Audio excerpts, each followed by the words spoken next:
All right. Day 4. Day 4. Day 4 got kind of interesting. I just remember waking up that morning, and I was asking the Lord. I was like, Lord, how do guys enjoy coming here? How do guys want to come here all the time? Like, I was like, it's like you kind of feel like an animal when you in there. Like, that's what I felt like. I felt like an animal while I was in there. It was like you're just in a big concrete, like it was just a big concrete park with stainless steel everything. I'm like, who actually would want to be in that all the time? Like, it's nothing comfortable about the situation. So how is it that their mind just don't care about being there? And then the Lord just started showing me that how it's like it's a demonic spirit, well, demonic spirits that are on a lot of those guys. Because when a lot of the guys get there, they're calm, but when they're not there, like there's like something, I guess something pulling them back there or something. But like I was like, it just like it's kind of puzzled me, because I was like, I don't want to be here. I don't see how people want to be here.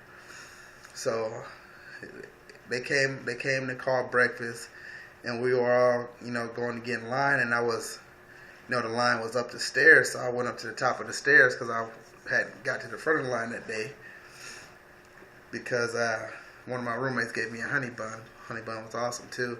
So I wasn't that hungry. I was hungry, but I wasn't like need to be in the front of the line hungry. So I was standing up at the top of the stairs, like right over the banister, and I felt something like it's like a demonic spirit. It's like jump, and like just looking over the edge, it's like jump. Go ahead and jump.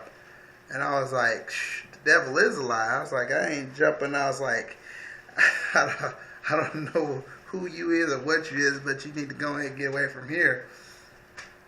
So, yeah, that like this showed me how like it's just demonic, man. There's nothing about it that's jail. That's just I don't know. It's just this evil place, but and there's just demonic spirits just floating around up in there, just trying to consume people. Like I heard, like actually I don't know if it was a few weeks or a few months after I got out of jail, I heard that somebody in that cell actually committed suicide, which is crazy. Like, so the spirit of suicide is floating around in that jail, waiting for a weak mind to attach itself to, so it can fulfill whatever its purpose is, to have someone kill themselves. And that's kind of scary. It's kind of scary if you're not mentally alert and prepared to that stuff. Like, everybody just think, oh, I'm depressed. It's depression and sadness. Nah, man, it's the demonic attack that you're under. And like Pastor Robert's been saying, all demonic attacks are on your emotions. So whenever you're under emotional attack, it's a demonic force behind it. So but once you become aware of how the devil fights you, and all his homeboys, how they come at you, you're more open and you're more alert to being able to shake those negative feelings, those negative emotions off you, because it's been running around rampant, I guess, lately. Been a lot of people killing themselves. There's been a lot of young men killing one another, and it's just crazy. But yeah, so yeah, that happened that morning, and I was like, wow, Lord, that's kind of scary. Like, yeah, if you don't have the mind of Christ, your mind is run by is run by a spirit. So it's either going to be run by, the mind of Christ, or it's going to be run by something, demonic. Something that has nothing to do with me and wants nothing to do with me. So when they say, you got to put on a new man, you got to put on a new man in his mind, because life can be tough. Life can be rough, man. And if you ain't mentally strong enough to handle it, it'll eat you up, man. It really will. So yeah, that happened that morning. Then after breakfast, back into my praise session, because that was my regimen. I wake up, I eat my breakfast, go in there, get my praise on, get my praise on, and guys just kept coming by like, hey man, you sound good in there, just keep on doing what you're doing.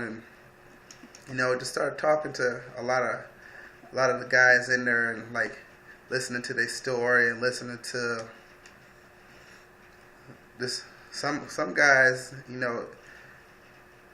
some guys will make you think like they don't ever want to be in there, but when they get out, they come back in there.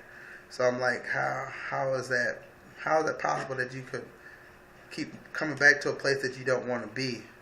Like, what are you doing to get yourself back in there? I guess it was my question, but it was crazy to me. It's crazy to me, but got off track. All right, back on track.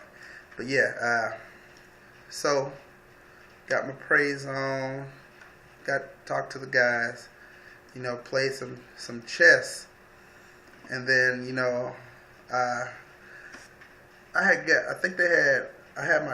had found out exactly what my charges were that day, and some of the guys were just explaining how they work. For a class C, felony, you get this much time. Class B, class A, telling you how much time you can get.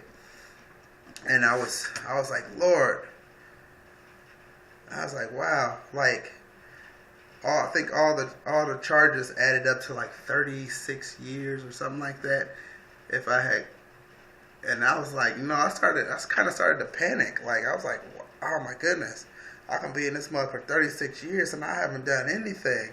Then I just started thinking about all the people, that's gone to jail or prison and hadn't done anything, but they were in there for years before they finally got proven innocent. But I was like, Lord, it's like, I don't know, man. This is, and he calmed me down. He was like, listen, I'm not gonna let them take your life away from you. And I was like, I got some peace. And he's like, go to your room. So I got up and I went to my room, and he started talking to me, and that's one thing he said to me, and it was like, he's like, you've been playing a lot of chess since you've been here.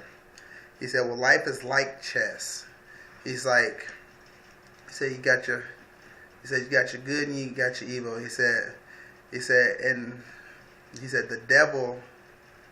the strongest two pieces that the devil has on the table is fear and hopelessness. He's like, those are the two strongest pieces he have on the board. He said he'll sneak fear in your face, which will pervert the way your faith works, and it'll cause your faith to start working against you, and then that hopelessness starts sitting in to where you just don't see anything going good. You don't see life turning around. You don't see a situation turning around for you. He said that's all he got. He said, but you got a piece on the table that'll come through and clear out all of that. He's like, and that's the name of Jesus. He said, whenever you're starting to feel, afraid, you're starting to feel hopeless, you just call the name of Jesus and he'll bail you out. Even if you look like you losing, he said he'll bail you out. But you gotta believe it's, the name when you call that name, or it really don't do you no good if you don't believe. So, he told me that, and I was like, it gave me some encouragement, for the night. And, I just went out there and I pretty much just started telling people what I had just heard.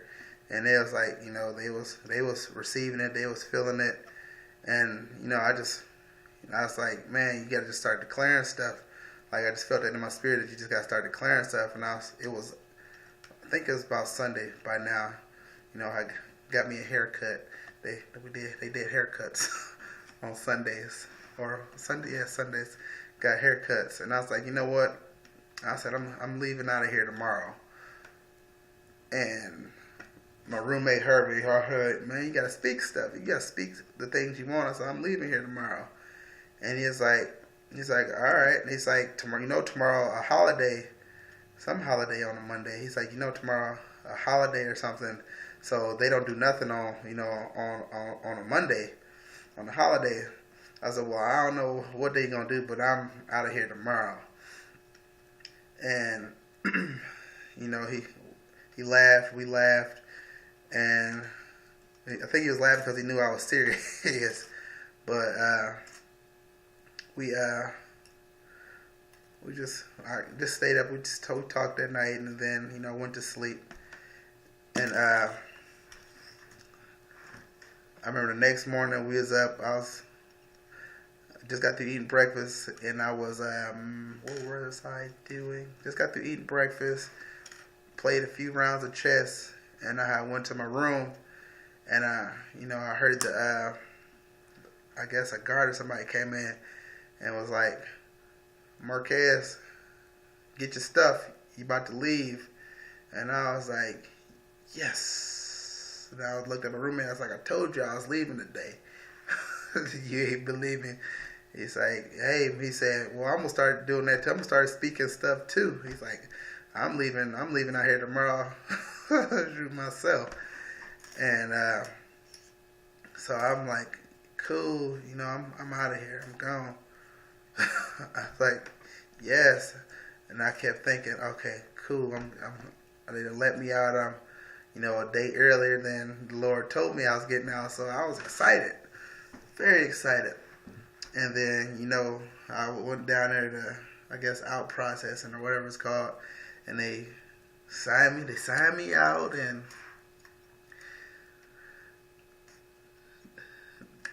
gave me my stuff back. Let me put my own personal clothes back on. And then they handed me over to a guy from Marion County. And he arrested me and handcuffed me again. It's like, all right, you're going with us. I was like, oh, no. Lord, you did say Tuesday, though, so guess I gotta wait till Tuesday. So, they took me out, put me in another van, but this van was terrible. Like, it's like one of them things that they pick dogs up in. Like, you put the dog in there and you make sure he's strapped in or he can't go nowhere, and close the cage. Then you close the door behind the cage. And like, it was just a big stainless steel box with little vent fans and a little plexiglass window up front, so I guess I could get some sunlight, so to speak. And like, it had a little abrasive strip across it, I guess, so I wouldn't slide. But it was probably I probably had about an inch in front of my shoes, like, of space to stretch my feet out, pretty much. And they had me handcuffed, like, they had my wrist handcuffed, they had my waist handcuffed, and then they had my ankles cuffed, and then they had that all cuffed together, so I'm pretty much bound up the whole entire time. Like, then I'm in that car or in that van, and I had to ride about 2.5 hours down to Indianapolis to get to the jail down there. And like, just no room, like, to stretch out. I tried to lay down. That was uncomfortable, but it was just a horrible, horrible, horrible ride. And then I got to Indianapolis, and that will be the end of this part. Stay tuned for the next part.